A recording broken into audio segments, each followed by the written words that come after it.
Wake that ass up. Early in the morning. The Breakfast Club. Morning, everybody. It's DJ NV, Jess Hilarious, Charlamagne the Guy. We are the Breakfast Club. Lauren LaRosa filling in for Jess. And we got a special guest in the building. The legend. Master P. Welcome back. What's going on, y'all? How you feeling, brother? Man, you know, we've been dealing with a lot in New Orleans, but we holding on. Mm-hmm. And so for the 14 people that lost their lives down there, we definitely praying for them and their families and the ones that got injured in this terrible tragedy, terrorist act that we had going on down there, man. I got in the studio with Mia X and KLC, produced a song with Trombone Shorty with Mack and Symphonique, and we made a song for the city, and all the proceeds going to the families of the victims. So, and it's called New Orleans Keep Holding On, and we holding on. You were front lines right away. So for people that tell us how the city reacted right after, right? Because, you know, we all know New Orleans is lively, it's fun, it's a party town, there's so much food, it's so much going on. So tell us about the atmosphere now. I mean, you know what? We known for second lining in the middle of the street, the food and everything, and the parties, but I mean, we was hurt, man. We ain't never experienced nothing like that. Mm-hmm. But watching everybody come together and stick together and stand strong, and we got to stand up and show the world we not scared and we going to bounce back. We resilient. Mm-hmm. Like, just like I gave you the hoodie. Yes, sir. You know, that hoodie tells it all. We resilient. Keep holding on. Yep, we going to keep holding on. Some people were upset a little bit and felt like New Orleans should have shut down a little bit longer. What are your thoughts on that? Well, you're going to always have opinions, man, with everything, but we got to let God lead us on this journey. And so imagine if we didn't bounce back and didn't stand up, then everybody be saying, man, why y'all holding y'all heads down? No, we got to keep going. The ones that are alive, it's like anything else. You know, for some way in your heart, you just got to let God just keep you moving. And that's what it is for us. We just keep moving. Like, we going to keep moving no matter what. We also praying for the ones that lost their lives in California in the fires, the ones that lost their houses. So, I mean, y'all had something in New York. Y'all had to keep going. They had something in Chicago, had something in Vegas. I mean, you know, we dealing with evil, but whatever they meant for evil, God going to turn it into good. And so, you know, that's the resilience with the city of New Orleans. I guess my thing is I'm always asking people, well, what was the other option? Like, people were upset when they saw you walking down Bourbon Street right after, and I'm like, well, what's the other option? Like, what? Well, what if I didn't show up? Exactly. Think about it. I could have stayed in my mansion and stayed home and don't do nothing. But guess what? I'm not worried about what somebody got to think or say. I mean, it's about love, man. The only way we overcome the hate is with love, and we need more of us standing up, doing what we got to do, and that's why I'm able to honor these 14 people. We got the NOLA Walk of Fame on February 6th, and I'm the first black man with real estate on Canal Street to have a NOLA Walk of Fame, how they had the Hollywood Walk of Fame. So think about it. Not only we honoring Lil Wayne and Birdman and just so many greats, Trombone Shorty. We got Mia X. We honoring so many people, right? We honoring business people, but at the same time, I want to honor those 14 people and put a plaque with them on Canal Street. So we'll never forget them. How do we? I'm sorry. There's one last question. Oh, go ahead. How do we stop that from happening again, right? Because if you put barricades up and you block people, that kind of kills the vibe of what it was, right? So is there a way to prevent that from happening again? Man, we just got to keep praying and doing the right thing, because that could happen anywhere. I mean, the stuff that y'all had happen in New York, like you can't stop evil acts. Let's be honest. Is now we got to deal with the mental illness. We've been talking about this. When you see signs of people not doing stuff right or going a different direction in life, you know, we have to do something about it. We have to talk to our people about it. We have to sit down. Some of these people need to get counseling. Some of these people need to get help. Some of these people need to get therapy. So, I mean, even when you look at the people that's in the military, the people that are protecting us, like, these are just regular people. And so you don't know when somebody going to go left. But what we can do is, you know, that's why we create all these different organizations. To mental illness is real, and so we have to take note when we see these type of things. What is Bourbon Street like today? Like right now, like what's happening there? I mean, we had the Sugar Bowl, you know, game a couple weeks later, and that was sold out. And people still walking down Bourbon Street. You still have business. People still have to survive. You got a lot of great restaurants down Bourbon Street, and I think that's what it is. We do have a lot of flowers and crosses and stuff out there for the victims that lost their lives. But at the same time, I mean, we got to figure out some kind of way to come together. Now, I think putting the plaques up there to remember the ones that we lost, I think that's going to be the right thing to do. Because I think even when you keep passing by and you see that, it almost sends, you kind of like keep reliving it. And so we got to get to a position, hopefully we get to that position by the Super Bowl to where we don't have to keep reliving that. Right. And we could keep praying and moving on. I was going to ask you, do you think it'll impact like the business down there and like the Super Bowl? Because a lot of the headlines, unfortunately, to New Orleans, it focuses on how people felt like the city and like, the police, they failed. Like there were certain things that should have been in place and stuff like that. Like, do you think that they'll overcome that? I don't think the police failed, because the police that took this terrorist out, I mean, I respect them, because so many other people could have, lost their lives. So I think we have a shortage of police. I think that even when you look at it in L.A., we had a shortage of fire people. So I think the country have to come together. We have to start, because none of us really care. Think about it, everybody don't like the police until you need the police. Right. And so now, I mean, it's time to pay them, the good ones, the ones that are doing the right thing. And I feel like we need to come together, the good people, because it's bad in everything. It's bad people in radio. It's bad people in government. It's bad people in all, television. So, but we just have to acknowledge the good ones.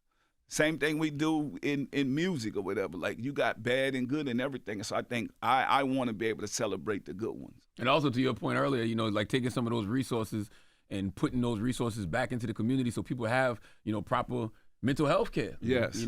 Yes, we need that, because that's the one thing that's scary. People need to know they're not alone.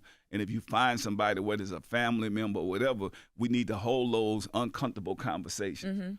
And so those things are going to make a difference, especially like in our schools, with our young people, and our people that's constantly working, the people that's on the front line, because you never know. You could lose that person like that. I wanted to ask, we haven't seen you in a couple of years, but you were one of the first to stand on HBCU athletics, right? Yes. And I remember when your son was going to college and you put your son into a HBCU, people laughed. They said he wouldn't make it. You wouldn't get TV time. Now, to see how things have changed, how does that look for you? What's your thoughts on that? I mean, it looked good for me, because think about it. Racism still exists. Prejudice still exists in our country, even though we getting farther and getting better, right? But there's still places that you could go that you still have to deal with this. The great thing about HBCUs is that this is our people, this is our culture. And that's why, when I went and spoke at the graduation at Grambling, and just seeing all the people and watching us evolve, being able to now go to Grambling and say, we're going to do movies over there. So it's like we have more opportunities, but now we making sure that the facilities are better now. Because think about back in the days, the facilities. That's what you said. You said that was the biggest thing. They didn't have the facilities for the kids to recoup we didn't and have retrain. the doctors. We didn't have the right training. And now, by us making that noise, we're starting to get some of those things. That shout out to Deion Sanders. I mean, for stepping up and going build his career at the HBCU. And y'all might see me real soon coaching basketball. Really? I ain't gonna let y'all know it yet, but y'all gonna see. That'll be different. You got Deshaun Jackson at Delaware State. You Mike got Vick at Norfolk. P coaching HBCU basketball team. That'd be hard. Yeah, I mean, you know what? I think that's why we can't be afraid to grow up and be able to follow whatever Pat go put you on. And so I just feel like coaching. I coached DeMar DeRozan. I coached Lance Stevenson. I coach. So many great pro athletes. Brandon Jennings. And now to be able to get to a college and understand how this NIL stuff work and be able to help our culture, Okay, I'm sorry. Yeah, and that's what that's about for me, because it's also about preparing the next generation. What's in them Miller jeans, man? I see Silk's son. He had LSU balling, averaging 17 and 5. Yeah. No, it's good, man, because Silk's son at LSU, my son at Houston doing this thing, and they both freshmen. Wow. So, but I told my son, I say, education, don't rush it. He had one of the top schools in the country in basketball. He averaged 30 points in high school last year, and now he told me, said, Dad, when I get out, I want to be able to be one of the best players in the NBA. And I said, I taught him that hard work to where this kid was 3 years old. I went to Target and brought the little plastic hoop, and he just loved the game, like how Steph Curry loved the game. Mm-hmm. Wow. Is it a blueprint? Like, do y'all say, look, if you do this, this, and this, y'all gonna get to where y'all need to be? Yeah, because think about it, right? So when you're successful, you could give your kids everything, and then they have that entitlement thing. But, with my kids, they know that I didn't get his kid a car till he got in college. Mm-hmm, mm-hmm. And so now he's on that path to build character. He put God first, and he just he wanna win. He wanna be great. And so I just think, y'all, even with Black History Month now, I love what you say about the HBCU, but even in hip-hop, we don't have that. Like, we doing the first hip-hop Black History concert at the NJ Pack Center in Jersey on February 28th. So you can get your tickets now, go to Ticketmaster or go to masterpconcert.com. But this is all about educating our culture, educating our people, and we're going to turn up. Drew Hill will be there, the Locks, and Master P. So this is going to be. Attire, it says camouflage. Camouflage. Wear your camouflage. You know what I'm saying? So we want to represent. I wanted to ask you about Mayor LaToya Cantrell. How important is it to have a black mayor in times like this? Man, it's so important, and she gets so much flack because she done been through it all. But I love that, they made me the ambassador of entertainment for the city of New Orleans, and to have a black mayor, I support her because this woman has been through it all. But she loved the city of New Orleans, and matter of fact, I'm celebrating her. She's the first female mayor for New Orleans, and we'll be able to celebrate her February 6th too. We're putting her plaque on Canal Street also. And you were very vocal of that, thinking that Lil Wayne should have been at the Super Bowl, and you still believe that, hands down. You know what? That's over with now. It's like I don't even want to go back, but Lil Wayne is one of the greatest rappers alive, and we got so many other greats. And I think doing Essence, I want to celebrate Juvenile, Miss T. I want to celebrate Silk. I want to celebrate KLC, Manny Fresh. So. I feel like Mia don't get the credit she deserves. Man, Mia, we celebrate Mia so big that, she's the queen of the South when you talk about music. Like, she done opened the doors for so many women. I talked to Roxanne Shantae the other day, and her and Mia is tight. And, Mia's just a real trailblazer. And she don't have to get the flowers. I tell people all the time, we're going to give her fertilizer because fertilizer grow. That's real. I was at the Hot Boys reunion. Yeah. Lil Wayne, and then you came out on stage and gave Wayne, and you told him about the star that he's gonna get on Canal Street and stuff like that. Like, seeing you come out on the stage, knowing y'all history, for me, and I'm not even from New Orleans, but I was standing with people that were, and they were like literally in tears just to see you guys on, like, it's been years, but same accord, and like it's just all positivity. Yeah. When you got the phone call that reunion was happening, how did you react to that? And then what was the decision to honor him on that stage, Wayne on that stage? He's the greatest rapper alive, and he's from New Orleans. So, like, people don't realize, like, we all live right up the street from each other. So people don't really understand the history or know it, but you just think. And I think that's where we got to stop creating these beefs and creating all this negativity. I just drove down Fifth Ave and see all these stores y'all have out here. They all selling the same thing. I'm happy for them. I'm honoring Baby and Slim on Canal Street too. So it's a lot of love in our city. People don't realize that even though y'all don't see us together all the time and we grew up, with different expectations, we still root for each other. So we've been rooting for them ever since we started. They've probably been rooting for us every that's just a New Orleans thing. That's like with me and my brothers. We'll get into it. Next week, we catch one of y'all and we're going to be fighting together. You know what I'm saying? Like, that's just how it is. I know everything happens the way God wants it to happen, but do you feel like there was missed opportunity back in the day for Cash Money and No Limit not to do more together? Yeah. Now, because I feel now that we are grown, everybody been on their own journey. And I think if we wouldn't have been on our own journey, it wouldn't be as big as it is now for both of us. We sold 100 million records, and they sold so many records too, so... they got a lot of talent. Look, a BG then got out. Hopefully my brother C get out. Mystical get out. We going to celebrate Soulja Slim on Canal Street for Essence. Rest in peace. So yeah, and so I mean, we have so much great talent down there. I mean, just mentioning getting in the studio with Trombone Shorty, he's one of the greats now. Mm-hmm.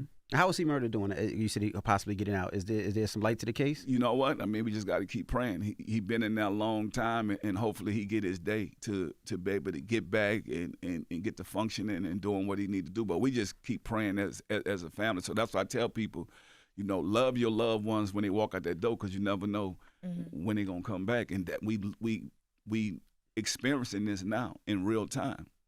It feels like there's always somebody attaching themselves to his kids. Like, it seems like every year I get a call about, hey man, such and such is with C Murder and wants C Murder to call in. I'm like, if I ain't hearing it from P or somebody, you know what I mean? And I think that's the problem, right? Because everybody want to try to get some shine off people instead of just, you know what, let God do what he got to do. And I feel like, my brother is going to be able to touch down and see the light and get back with his family. But we just got to keep praying. How are y'all? Because I know like a few years back there was like the back and forth with you and C Murder and Monica. Short, I just told you, this my family. I would go to war for my brother. I don't even play behind that. We don't even have to get into that. Like, we family. You got brothers and sisters if you do. Yeah. All that stuff, that don't mean nothing. Mm-hmm. My son, I'm going to war behind mine. Mm-hmm. I'm just letting you know. So all that stuff y'all see, don't believe none of that stuff y'all see on the internet. And I done changed my life, but I will go in that water behind my family. As you should. I was going to ask, I hate to use the word regret, but the one thing about your family, P, is you showed us everything, right? Yeah. You showed us the good, the bad, the ugly. And a lot of times when black families weren't showing the positive side and what you did for your kids, do you regret it at all? Because it's like you show the good, but then it also comes with the bad, right? You know what? But that's life. And we just gotta change with the times. I mean, think about it right now. Everybody afraid of AI. I'm not. Because you either going to have to figure out how to work with it. If we're going to be successful, we building family brands now. And so what's good, we don't have to sit back and be afraid to say, we're not a perfect family. Mm-hmm. Nobody has a perfect family because y'all all done been through something. That's right. Even everybody here on this show done been through something. Like, man, is y'all serious? But we got to stop listening to clickbait. These headlines that say they're never going to tell you the truth, right? So my thing is, long as you know the truth and you know God, then you'll be good. Because my thing is, now I'm about kingdom building. I'm about doing the right thing, and I'm about being a servant for our people and educating our people. I mean, we losing so many young people. I had Nipsey Hussle in 8th grade in my program. So my program been around for over 25 years. He was in my program in the 8th grade, and I told you guys this, right? He was trying to figure out how to sell records. He got up to like 200,000. When he died, all his records went triple platinum. The same songs. It ain't like nobody changed none of this stuff, but I'm just saying we got to be here for each other while we here. Let's not be great when it's too late, and so we all can create our own products and brands. I tell people now, it's like I created Miller Family Foods because when you look at Kellogg's, when you look at Gucci, Versace, and all these are family brands. How come we can't do it? Right.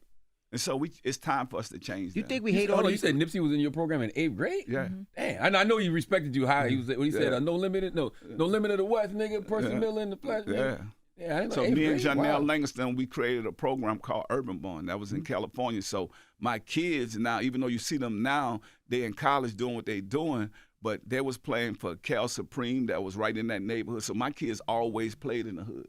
They played in my programs. They played with Oakland Soldiers.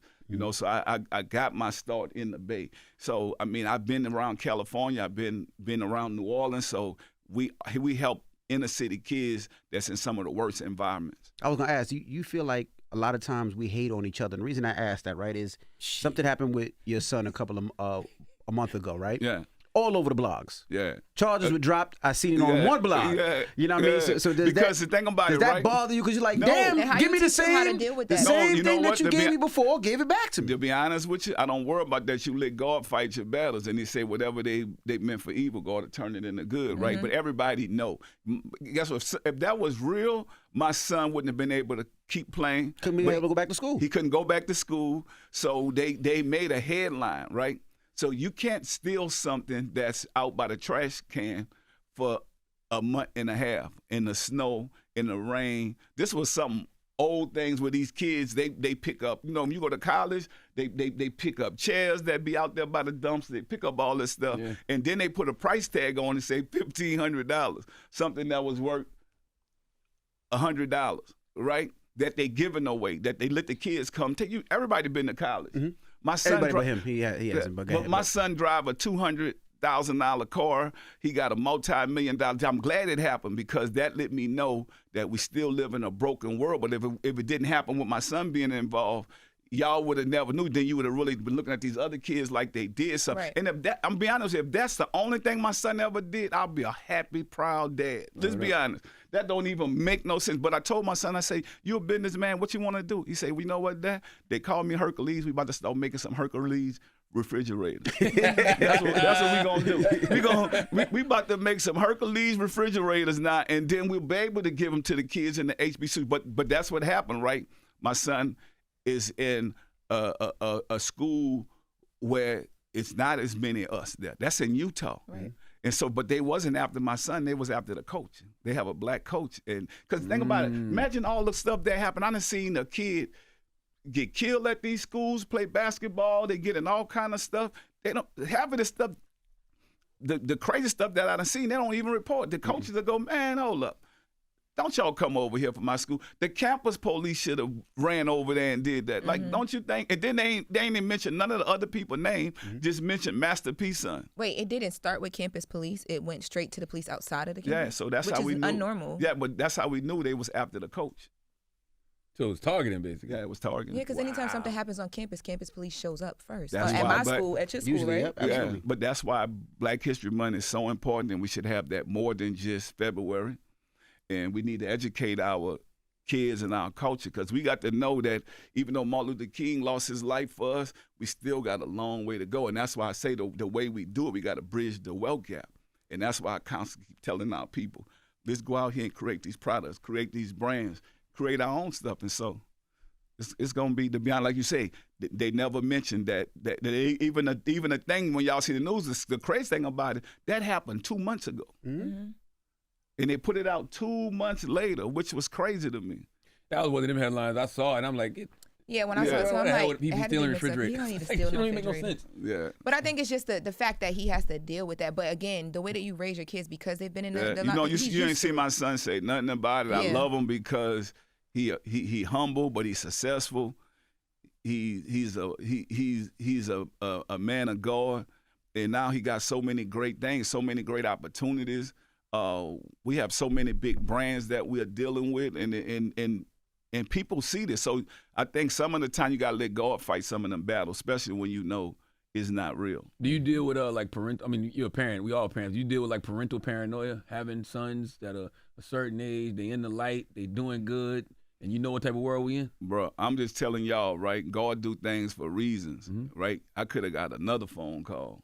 That's true. You know, and I'm like, I'm blessed. I thank God I'm blessed and I'm happy, and I'm going to keep doing the right thing, and I'm going to keep being the best father that I could be. I'm not perfect, and I'm going to keep loving my kids, and we're going to keep growing as a family. There you go. Whatever happened with the lawsuit with Walmart over the Snoop Man, think about it, right? Even that, Walmart put a big old thing. If this supposed to be Black History Month, they not even worried about diversity no more. It's that easy. Oh, yeah, People backed away from that in general. Yeah. You know what I'm saying? Yeah. And nobody's talking about it. Nobody's saying nothing. And it's like, but, you know, I'm doing what I got to do. I'm going to stand up for my people. Mm-hmm. And you guys have Ben Crump on the case with you, right? Yeah. And what you got there in front of you? What's that? Man, look. Got that make them say Celsius. I'm just letting y'all know. And P is a hustler for real. Make them say I didn't get a hoodie. Can I have one of those? This the only drink in the world that make you say That's seltzer water. The only drink in the world. Is it seltzer water or they got liquor in it? THC. Oh, it got THC in it. I'm scared. Now that make it say, It's only 5%. Okay. It's only 5%. I'm nervous. No, I'm telling you, it's only 5%. That's the legal amount. Okay. That's it. She looking like, oh. I know, but you know what? Mm-hmm. People are not drinking alcohol no more. Mm-hmm. People are not drinking beer. We the first at the table in the game, doing what we got to do. And y'all see that make them say, this is a game changer. Absolutely. And that's what I'm saying. We're able to create our own brands, and that's what we're doing. That's in stores now? I was gonna say that's in stores now. Yeah, you could get this. Go to make them say MakeEmsayuhh.com. You know, for how many products you got in stores? I got so many. You still got the noodles? We still got the Snoop cereal over there. Yeah. Then you had the noodles when I was. You had the noodles, right? When I was at TMZ, you brought us the noodles. Yeah. And we tried those, and they was good. Yes. Okay. Okay. Yeah, you do got a lot of stuff in stores. See that? But guess what? Why we can't? I just said I walked down the street, seeing all these stores, right. Mm-hmm. and y'all gonna go into each one of them stores y'all want to go into. Right. Mm-hmm. How come we can't do it? I was just sitting here thinking, like, why? Because I be buying ramen like once a month, just keep it in the house. Why don't I buy? Why you don't buy pea noodles? I literally just thought that's what I was thinking of when I stopped talking. I'm like, why don't I just buy his noodles? But See that? yeah, That's what we got to support each other. Right. So think about it, we spend trillions of dollars as black people, but we consumers. That's right. And we buy other people's products. And that's what we was talking about, right? Those companies that I talked about, from Gucci to Versace to Kellogg's, those are family last names. Mm. And how come we can't do it? That's right. Absolutely right. How's your family in California with all the fires and stuff? Is everybody good? Yeah, we hanging your in there. houses and stuff? It came close.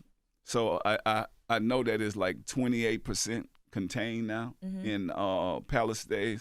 So we was almost evacuated, saying that if the winds keep blowing, you know, it hit Hidden Hills, so, and then Calabasas would be next. So we just we keep praying, and hopefully it's over soon. Yeah, absolutely. Well, don't forget, P is going to be out at February 28th. That's Proceeds to support Team Hope, teamhopefoundation.org if you want to go.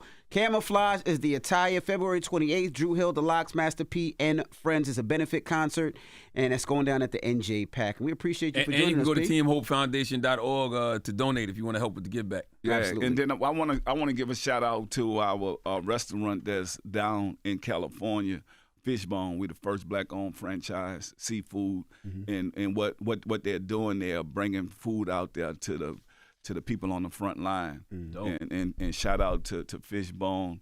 We're definitely making a difference and on the front line feeding our people. Absolutely. All right. Well, there you have it. It's Master P. It's the Breakfast Club. Good morning. Wake that ass up. Early in the morning. The Breakfast Club.